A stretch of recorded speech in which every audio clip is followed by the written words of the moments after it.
This is Prisma Lopez-Marin here on In.form on WJTS. We're joined here by Clyde Harper and Mark Csernik from Kimball Electronics, but they're also here on the capacity of the Dubois County Leadership Academy.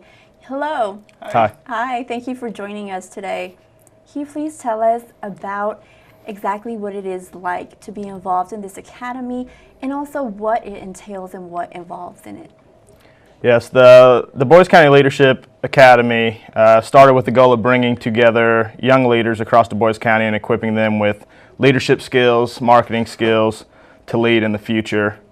This academy goes through 4-hour classes, and we meet 6 times throughout 3 or 4 months. And they are located in Jasper, Huntingburg, and Ferdinand. Yeah, and these courses kind of cover the leadership essentials, kind of the principles of business, government, public service, communications, and religious and civic leadership. Now we're also here joined by Lisa Bauer. She's with us today. And she told us about her reasoning of being part of it, which would be professional development and networking. Can you tell us why your input, or I guess your participation in this academy was? Why did you join? Yes. Go ahead. Well, for me, it was kind of a professional development thing. So I was approached by my boss and said, hey, if you're looking for leadership experience or training, then this would be a good place to get involved with. And then for me, I'm actually originally from Louisville, so I moved here a while back ago and kind of wanted to get involved with something that got me involved with the community and kind of the networking with other groups around the area. Perfect. And for you? Mine is very similar. I was approached by my boss and a couple managers at Kimball Electronics, and they kind of told me about the Dubois County Leadership Academy and thought I may be interested. I'm also from out of town. I'm from Mount Carmel, Illinois, so I wasn't super familiar with the area. So I figured it'd be a good opportunity for me to gain leadership skills and to also meet new people and get familiar with the county. Now, Mrs. Bauer is from the government entity, and you guys are from corporate. Can you tell us what other types of businesses or people who are involved? I am aware that there are people from bank and as well as locally owned family businesses, and that's interesting that there is a capacity or a variety of professions within this group. Can you tell us what it's like to work with different minds and different types of people? Absolutely, yeah. As you said, we have with Clyde and me, we both represent kind of a corporate entity, the kind of bigger business, and then we also have some family-owned business and that kind of brings a variety of different ways to look at marketing and kind of budgeting. And then we also have someone from a bank, and then someone actually representing the college that we're kind of working with for our project. Right, and also there's something coming up that you will be involved in. One of your meetings is at the Monastery Immaculate Conception, and that covers your 5th session, which is a religious and civic leadership, which is coming towards the end of your participation in this academy. Can you tell us about the other categories that you've had participated in and what that experience was for you? Absolutely. So the other ones were kind of the leadership essentials, where we just go over what makes a good manager versus what makes a good leader, and kind of determining the differences between those and kind of helping you out. And I thought that was a great session for professional development that kind of shows you which skills you should be developing to make use of in the future. And for you? Yeah, that was our first meeting. That was a lot of that helped me a lot with the leadership aspect of it. Some of the other ones. The second meeting was the principles of business and entrepreneurship. The third session was government and public service. So for the government and public service, we actually had a group of different people come in and talk to us, so leaders in the community. So that was nice. And then the communications, that's our last meeting, and then our next meeting is the religious, and then we graduate after that. So everything kind of hits you from a different angle, but the first session was what impacted me the most, I think. So then there are, because there's so different types of categories, everyone gets something out of this. Correct. Absolutely. Great. And then also, as well, like I said, we have Lisa Bauer here from City Hall, Jasper City Hall. She did mention Wednesday, July 23rd, that there's a working day. What is that? Yes, we will be, so July 23rd, we're going to meet at WJTS to work on our capstone project, which we will talk about shortly. It's a trail that we're adding onto, and we're going to do a lot of laying mulch, pulling out brush, and we have a mulcher too, which we're pulling the brush that we cut down and mulching ourselves. And we're going to open that up to any volunteers that would like to help. Most of the volunteer work is going to be laying the mulch throughout the trail, because that's going to be a decent amount of work. And we're going to meet at 9 a.m.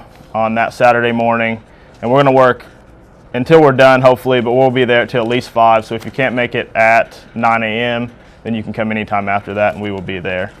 And how can people who are interested to volunteer, how can they reach you? So we have a Facebook page, actually. It's Dubois County Leadership Academy Trailblazers. Since we are making a trail, we named our team the Trailblazers.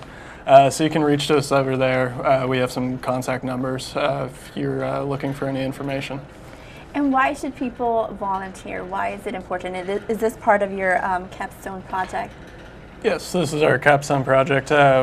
So the goal of the trail was kind of to provide a kind of a hiking trail, a little bit, a couple more trailways in the area.